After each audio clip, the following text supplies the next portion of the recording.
Company को पैसे का नीड है, ठीक, तो पैसे का नीड होगा तो कंपनी क्या करती है, शेयर्स को सेल करती है। जब हम लोग बताए भी थे कि जैसे जस्ट लाइक पहले कंपनी क्या लाती है, आईपीओ, ठीक है, फिर फर्दर कंपनी को अगर फंड का जरूरत पड़ता है तो फिर कंपनी क्या ला सकती है आईपीओ के बाद, तो या तो कंपनी का एक एफपीओ रहता है और एक राइट इशू, ठीक है। तो ये चीजें कंपनी ला सकती है, ठीक, ये तीन प्रोसेस है जिससे वाया कंपनी फंड को रेज करेगी। मतलब कंपनी को अगर पैसे का नीड है तो कंपनी पैसा क्या करेगी, इस तीनों वैरायटी जो भी इनको लगेगा वहां से आप पैसा रेज कर सकते हैं। बट पैसा रेज करने के साथ होगा क्या, प्रमोटर होल्डिंग बढ़ेगा या घटेगा? प्रमोटर होल्डिंग मतलब मालिक का जो शेयर है वो शेयर्स क्या होंगे, घटेंगे या बढ़ेंगे? तो घटेगा, ठीक है।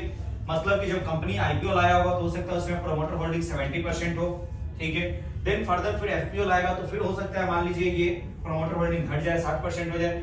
फिर कंपनी कुछ 5 साल 7 साल 10 साल बाद कंपनी ने क्या किया, कुछ राइट इशू लाया, ठीक है।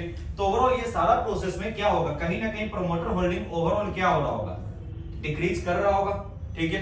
बट एट ए टाइम एक पॉइंट पे ऐसा आता है कि जब कंपनीज को लगता है या प्रमोटर को लगता है कि भाई मेरे शेयर होल्डिंग में बहुत ज्यादा ही क्या हो गया है, फॉलिंग आ चुका है, ठीक है। मतलब मेरा खुद के कंपनी में कहीं ना कहीं जो स्टेक है वो धीरे धीरे क्या हो गया है, बहुत लोअर साइड पे आ चुका है, ठीक। तो इसीलिए अब यहां पे पॉइंट आता है बायबैक, यही होता है कि बायबैक में क्या होता है कि जो प्रोमोटर्स है, ठीक है, वो प्रोमोटर्स अपने स्टॉक्स को वापस में क्या करते हैं, मार्केट में बाय करते हैं, ठीक है। तो जो भी प्रोमोटर है वो प्रोमोटर क्या करेंगे, वापस से मार्केट में अपने शेयर्स को बाय करना स्टार्ट कर देते हैं। जो शेयर वो पहले बेच चुके हैं उसी शेयर को जब वो खरीदने लगते हैं तो वही क्या कहलाता है, बायबैक, ठीक है।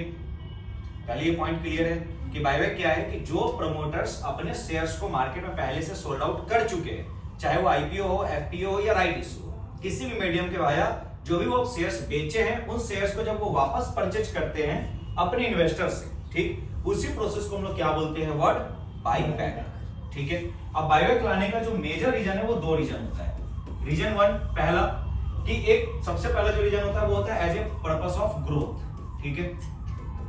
ग्रोथ कहने का मतलब है कि अगर मान लीजिए लेट सपोज एक आप कंपनी के प्रमोटर हो, ठीक, क्या कंपनी में आने वाले 5 साल 7 साल 1 साल 6 महीने बाद क्या अच्छा होने वाला है या क्या खराब होने वाला है, ये सबसे पहले किसको पता होगा, कंपनी प्रमोटर, जो कंपनी का मालिक है, ठीक है ना।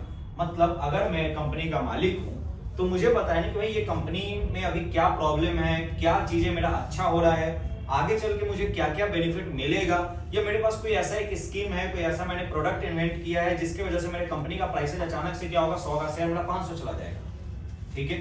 तो एक प्रमोटर्स को सबसे पहले पता होता है कि अगर मेरे कंपनी का वैल्यूएशन बढ़ने वाला है आगे चल, ठीक, क्यों, क्योंकि हम वैसा कुछ काम करेंगे, ठीक है ना। तो कोई भी इंसान क्या सोचेगा कि भाई ज्यादा शेयर मेरे पास हो या आपके पास हो, मतलब एक सिंपल सा लॉजिक है। आपको अगर पता चलेगा कि आप जिस कंपनी के मालिक है, ठीक, आप जैसा काम कर रहे हैं, आपके काम करने के वजह से, ठीक है, ये कंपनी के ओवरऑल परफॉर्मेंस की वजह से आपका जो शेयर का प्राइस अभी 100 रुपए है वो अगले 2 साल बाद 100 से बढ़ के 400 होने वाला है, तो आप क्या चाहिएगा भाई, ज्यादा शेयर बेच दे या ज्यादा खरीद ले, शेयर्स खरीदे और खुद के पास रखे, क्योंकि मान लीजिए जो शेयर अभी 100 रुपए का है वो एक्सपेक्टेड है कि अगर 4 साल बाद ये 400 का हो जाएगा तो हम क्या चाहेंगे भाई कि ये 100 रुपए में अभी जितना शेयर हम खरीद सकते हैं वो क्या करें, खुद खरीद के रख ले, ठीक है। तो इसीलिए प्रमोटर्स बायबैक सबसे पहला रीजन ये होता है कि प्रमोटर्स बायबैक इसीलिए लाती है क्योंकि उनको पता है कि भाई मेरे कंपनी का परफॉर्मेंस बहुत अच्छा है, ठीक है, और आने वाले कुछ ईयर्स में कंपनी कहीं ना कहीं बहुत अच्छा वेल ग्रो करेगी, ठीक है। तो जिसके वजह से हम मैक्सिमम ऑफ द स्टॉक्स क्या करेंगे, अभी बाई कर लेते हैं कि आगे चल के मैक्सिमम ऑफ द प्रॉफिट किससे मिलेगा, हमें ही मिलेगा, ठीक है ना। मतलब 1 लाख अगर शेयर्स मार्केट में उन्होंने बेचा फॉर एग्जांपल, ठीक है, 1 लाख में से अगर मान लीजिए 50% शेयर्स बेच रखा है, 50% ही शेयर है, तो मेरे पास सिर्फ 50,000 ही शेयर होगा ना। बट अगर हम 1 लाख शेयर अगर अपने पास रखेंगे तो हमें 1 लाख पे जो भी 100 से रेट बढ़ के 400 जाएगा तो प्रॉफिट मुझे भी होगा ज्यादा, ठीक है। तो हम यही चाहेंगे कि भाई हम जितना ज्यादा से ज्यादा शेयर एक्वायर करें, ठीक है। तो इसीलिए इसको बोला जाता है for the purpose of growth, कि अगर किसी कंपनी का आने वाले फ्यूचर में अगर ग्रोथ अच्छा है तो कंपनी के प्रोमोटर्स अपने शेयर्स को वापस से क्या कर लेते हैं, परचेज कर लेते हैं, ठीक। जो सेकंड रीजन आता है वो सेकंड रीजन इसके अंदर होता है वो होता है एक कंटिन्यूअसली फॉलिंग प्राइस, मतलब ये कि सप्लाई इंक्रीज हो जाना, ठीक है। सप्लाई इंक्रीज करने का मतलब क्या है, शेयर्स बेचने वाले ज्यादा लोग हैं रेदर देन खरीदने के, ठीक है। क्योंकि जैसे देखिए कई बार क्या होता है, प्रमोटर्स को फंड का नीड होता है, ठीक है, कंपनी के एस्टेब्लिशमेंट के लिए, ग्रोथ के लिए, जो भी चीजें हैं। तो अब पॉइंट आता है कि कंपनीज के फंड को नीड था क्योंकि कंपनी को डेवलप करना था। अब उसके लिए प्रोमोटर्स राइट इशू लाया, एफपीओ लाया, जो भी चीज लाया उसमें शेयर्स कंटिन्यूअसली क्या करते चला गया, बेचते चला गया, ठीक है। बट एक टाइम के बाद ये होता है ना कि मार्केट में जब एक लिमिट से ज्यादा आप शेयर्स सोल्ड आउट कर देते हैं, ठीक, तो पता ये चलता है कि भैया खरीदने से ज्यादा कौन है, बेचने वाले लोग हैं। जिन लोगों को आईपीओ में शेयर मिला था, जिसको एफपीओ में मिला था, जिसको राइट इशू में मिला था, ठीक है ना, वो सारे लोग ये सोचने लगते हैं कि भाई ऐसा करो कि शेयर्स बेच देते हैं, ठीक है। तो एक टाइम ऐसा आ जाता है ना कि जब मार्केट में अचानक से प्रोमोटर्स अपने बहुत सारे इक्विटीज को सोल्ड आउट कर दिए होते हैं, ठीक है, during a fund raising process के अंदर, ठीक है। तो अचानक से मार्केट में शेयर का सप्लाई बहुत ज्यादा बढ़ जाता है। शेयर सप्लाई बढ़ने से ये होता है कि मार्केट भले ऊपर जा रहा हो, नीचे जा रहा हो, कुछ भी हो रहा होगा, बट उस पार्टिकुलरली कंपनी का शेयर प्राइस कंटिन्यूअसली क्या होगा, फॉलिंग होगा। बात समझे? मतलब भले मार्केट निफ्टी डे हाई लगा रहा होगा, ऑल टाइम हाई लगा रहा होगा, सब लग रहा होगा, ठीक है, बट आपकी उस पार्टिकुलर शेयर का प्राइस क्या हो रहा होगा, सिर्फ और सिर्फ गिर रहा होगा। क्यों? क्योंकि जहां सप्लाई बढ़ जाएगा और डिमांड घट जाएगा, वहां क्या होगा, किसी भी चीज में सप्लाई बढ़ा और डिमांड घटेगा तो मतलब प्राइस घटेगा, क्योंकि खरीदने वाले कम है और बेचने वाले बहुत है, ठीक। तो शेयर के प्राइसिंग में अचानक से क्या आ जाएगा, ये फॉलिंग आएगा, ठीक है।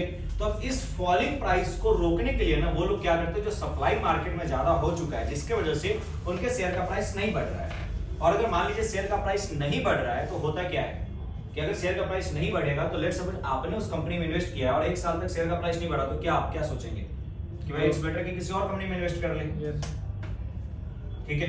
तो इसीलिए ये लोग क्या करते हैं, जो सप्लाई इंक्रीज किया था इसको वापस से डिक्रीज करना स्टार्ट करेंगे। मतलब जो शेयर्स उन्होंने कभी बेचा था, ठीक है, उस शेयर्स को बायबैक में वापस से क्या करेंगे, मार्केट से हटा लेंगे, ठीक है। जैसे ही हटाएंगे तो पता चलेगा डिमांड मेरा अगर मान लीजिए एक दिन में ट्रेडिंग होने का वॉल्यूम था 1 लाख शेयर का, तो 1 ही लाख शेयर रह जाएगा, तो 1 लाख का 1 लाख ट्रेड होना स्टार्ट हो जाएगा। मतलब जितना डिमांड है उतना ही हम लोग सप्लाई रहने देंगे, बाकी एक्सेस सप्लाई को क्या कर लेते हैं, वो लोग निकाल लेते हैं, ठीक है। जैसे फंड रेजिंग के टाइम में जो शेयर्स उन्होंने बेचा, ठीक है, उस बेचे हुए शेयर्स को यहाँ पे क्या करेंगे, वो वापस से खरीद लेंगे। तो अगर इसको बहुत सिंपल फॉर्म में कहा जाए तो देखिए, कंपनी बायबैक 2 रीजन से लाती है। पहला, या तो कंपनी को दिखता है कि भैया आने वाले टाइम में मेरे कंपनी का शेयर प्राइस बहुत अच्छा खासा भागेगा, ठीक है, तो वहां पे हम शेयर्स को खरीद लेते हैं, अपने पास रख लेते हैं क्योंकि मैक्सिमम प्रॉफिट हमें हो, ठीक। एट ए सेम पॉइंट दूसरा रीजन होता है कि जब कंपनी का शेयर प्राइस कंटिन्यूअसली फॉलिंग होता है, ठीक है, तो उस फॉलिंग प्राइस को रोकने के लिए हम लोग क्या करते हैं, बायबैक लाते हैं, ठीक है।